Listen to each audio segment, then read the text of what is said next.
If you're someone who loves reading manhwas, then you're probably familiar with the regression theme. Who doesn't love a good regression story? The MC dies usually through betrayal or regret, and somehow gets sent back to the past to seek revenge or fix their mistakes.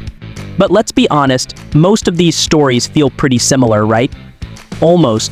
This manhwa, which is called Duke's Eldest Son is a Regressed Hero, adds an exciting twist. Instead of going back to his own body, our MC wakes up in someone else's, and he brings a little gift from his past life. But is this manhwa truly worth reading? Or just another drop in the ocean of regression stories? Let's find out. Aiden Albiero was a hero who saved the world by taking down the Demon Lord. But just when he thought it was over, his so-called allies and friends stabbed him in the back and sealed him away. Luckily, he gets a second chance. He regresses 15 years into the past, but not as himself.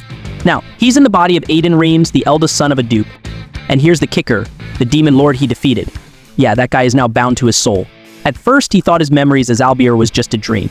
But after realizing that they were too vivid to just be a dream, he had no choice but to face reality. With revenge burning in his heart, Aiden's goal is clear. Get stronger and wipe out every single one of those traitors. As he digs deeper, he realizes the people he once fought alongside aren't as righteous as they pretended to be. Their shady secrets only fuel his hatred, and now he's more determined than ever to make them pay. This manhwa is a really fun read. It's got everything: fantasy, action, revenge, comedy, you name it.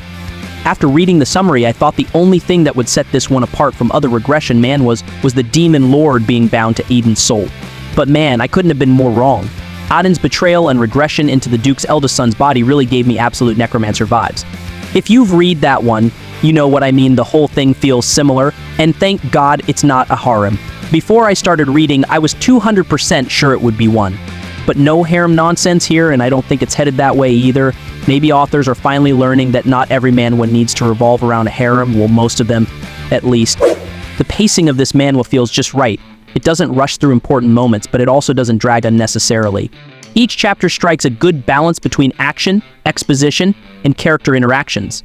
Unlike some regression stories that get bogged down in overly long flashbacks or tedious world building early on, this manhwa knows when to slow down and when to push forward.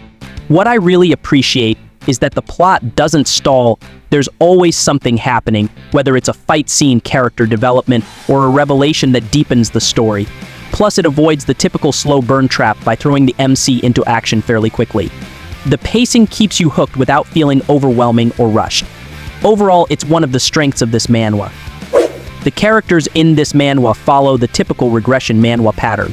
For instance, the original Aiden Reams, the guy our MC possesses, was a complete loser before Aiden Albiero took over. No surprise there. Because of that, you can pretty much guess how other characters treat him like trash. But here's the thing, it doesn't faze Aiden one bit. If I had to describe Aiden in one word, it would be crazy, like really crazy. How crazy? Well, think Kang Jin-hyuk from Solo Max Level Newbie. Haven't read it. Let me put it this way, they're both the type of MCs who seem more like villains pretending to be heroes. They'll use any means necessary to win, no matter how underhanded. That level of crazy. At first I thought Aiden was just your typical regressor with a grudge, but as the story unfolds, you start to wonder who the real demon is, Aiden, or the Demon Lord bound to his soul. And he's not the only one. In fact, I'll take a page out of Curse, the Demon Lord's book, and say this. In this manhwa, the stronger they are, the more crazy they become. Still, what makes him more interesting is that, beneath all that madness, he actually cares about the people under his command, just like Kang Jin-hyuk. It really makes you question if they're cut from the same cloth. The art style of this manhwa is pretty okay, and it leans towards a classic fantasy aesthetic with a clean line work and expressive character design. Strict emphasis on expressive character design, as it spares absolutely no efforts when it comes to the character's expression. Really, it's like the illustrators really went wild while drawing the characters' emotions, especially their crazy emotions. Don't get me wrong, every other aspects are also well drawn, but emphasis on the crazy emotions. Every character from Aiden to Curse, the Demon Lord bound to Aiden's soul, and other side characters has a distinct look that perfectly matches their personalities and roles. The action scenes are also pretty fluid, and the designs, though not anything grand, are also visually appealing. Overall, the art and character design isn't bad, but it's not anything great either. Like I said earlier, it leans towards a classic fantasy theme. If I were to rate this manhwa, I'd give it a solid 7.5 out of 10.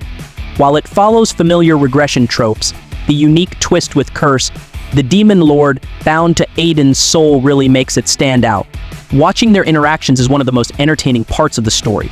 If you're into regression manhwa with a blend of comedy, revenge, unpredictable twists, and no harem, this one won't disappoint. And like I always say, this is just my rating. For those of you who missed it, the manhwa is called Duke's Eldest Son is a Regressed Hero. Will you be reading it? If you've already read it, how would you rate it? Let me know in the comments below. See you in the next one. Peace.